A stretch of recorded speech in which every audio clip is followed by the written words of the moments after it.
Step 6. So the dimensional bridge. So imagine a great bridge, wherever you like.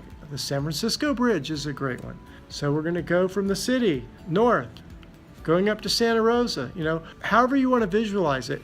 It's a great image, and it's what we want to use as the metaphor to recognize where we are in our thinking and the paradigms and distinctions that we're operating out of. Because there's a 3D world we're operating in now. We're looking at it, how I'm envisioning it is a 4D bridge, and then there's a 5D future that's possible for us. That's the sustainable future for humanity. And it's really the place where all of our unique contributions will take us when we identify and access them and have a life by design that is our optimal outcome. But it's just that we've been hindered and squelched by our own thinking and the cultural barriers that have also influenced us from not generating the thoughts and the ideas that will let us get out on the bridge and assess what all the opportunities are, jumping off some edges so we can get to that 5D future. So you're accountable and responsible while anticipating the unknown. That's a gift. That's a challenge. It's very exciting to be that way. You're fully aware of your purpose and your connection now with the collective consciousness and the importance of your contribution to humanity. So being fully aware allows us to connect deeper. We need to keep forging ahead on the realization of our dream, whatever that thing is that we define together as our purpose and that you're building towards. Now, it can be a really big thing. It can be a movement for humanity, or it can be, just about your own personal goals. It can be about athletic goals, running a little faster, or surfing better waves, or having a ski season that's going to be better. You're going to be jumping into some of those chutes or drilling down in some of those black diamond runs where you had normally had fear. You knew you had the ability, but there was something stopping you. So those are some examples. Or maybe it's in the relationship with your spouse or a coworker. Or maybe you've been wanting to transition out of your existing career and go on to something else that has really been whispering and talking and maybe calling to you pretty loud now. So this is a way to implement and design to that future. There's no reason for you not to have that life, that dream life that you want. We can deliver on that if you're willing to come and do the work. So realizing the importance of your contribution to the collective and humanity, you are speaking for things. You're minimizing your sig.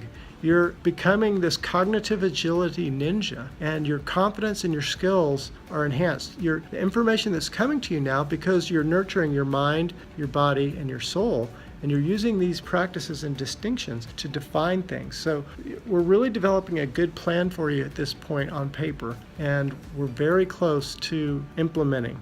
Step 7 is the pause principle. It's the mastery of mindfulness. So there's something great about being able to take a deep breath and to have your favorite meditation. There are many out there. I'm not going to go into that now, but if you already have some that are working for you, please keep using them. It's a daily practice that is very powerful. I do have my own, and my mornings start early, probably around 4:30. I'm up with the howler monkeys. I am living in Costa Rica now for 14 years, and I'm a surfer. I love to go to the beach early, but I get up super early. I have some coffee, I take my vitamins and fresh juice, some very nutritious cookies. I get on the morning, on my mat, on the floor, stretching out, doing yoga before surfing. Really my passion. I've designed my life around well-being and being connected with my relationship in the ocean. It's really a muse of mine. It gives me information. There's a deep respect I have for the ocean, a beauty that just calls to me. I'm at home when I get into the water, around the water's edge, and there's nothing more incredible than riding waves. If you're a surfer, you know exactly what I mean, but we can use this as a metaphor for life. The point is having a routine and doing something that you love. So that's how my day begins, and it is really beneficial if you can find a way for your life and design that into your life so that you are nurtured and have honoring your well-being. So here we are. We're on the bridge. We're grounded. We're including any fear and obstacles with confidence. Language is very important. Speaking for something is very creative. It's generative. It's using your imagination. You're not talking about something. You're not speaking about something. It's about ideas and forwarding your motion and your plan. It is without gossip or saying negative things or discussing your fears and stops. It's very proactive when you're speaking for something. It's quite limiting when you're speaking about something. It's kind of the area where gossip and drama live, and it's really hard to operate at a high level and generate your dream when you have that type of behavior and you're kind of backsliding into this 3D way of being. It's really where our fear lives when we talk about other people. It's very defensive, and it's not something that serves you to achieve your optimal aptitude and ability. So we're standing on the edge and we're jumping off the edge responsibly into our gift. And that's really what is key here. So this is the pause principle, mastery of mindfulness.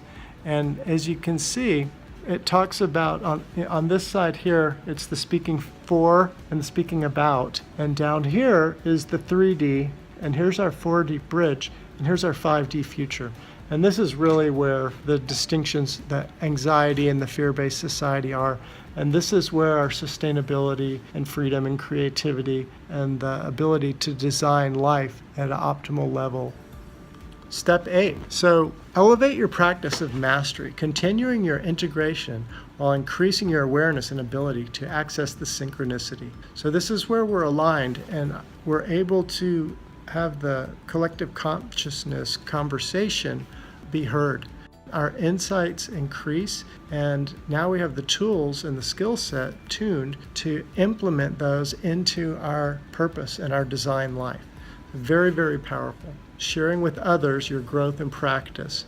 We want to keep giving it away. It's about helping people cross the bridge from the 3D future that is fear-based and has tons of stress and anxiety and is really speaking about and getting them out onto the 4D bridge and crossing to the 5D future where they can participate in their creative process and access their imagination and use their freedom and gifts so that they are also contributing optimally to humanity. When that happens, then they're allowed, they have the ability and the tool set and the skills to know how to go back and help someone else come across the bridge. So, we're going to have to help each other. We're going to do this together. We're better as one. Our mass is increasing, and it's really the joy and the pleasure to be able to help someone else cross the bridge. So preparing to jump off the next edge, that's what it is. It's all about increasing your practice and your ability and implementing this plan specifically for yourself individually or your family or your organization corporately. At any level, we can implement this. We can design for you using the 8 steps of life by design specifically for any optimal outcome it is that you are envisioning. It's a fun ride. I've been doing it a long time now. I have an amazing quality life. I have lots of friends. I'm very fortunate, and it's my pleasure really to be sharing all this with you now. And I just wanted to thank you. The best is yet to come, and we'll see you on the next video.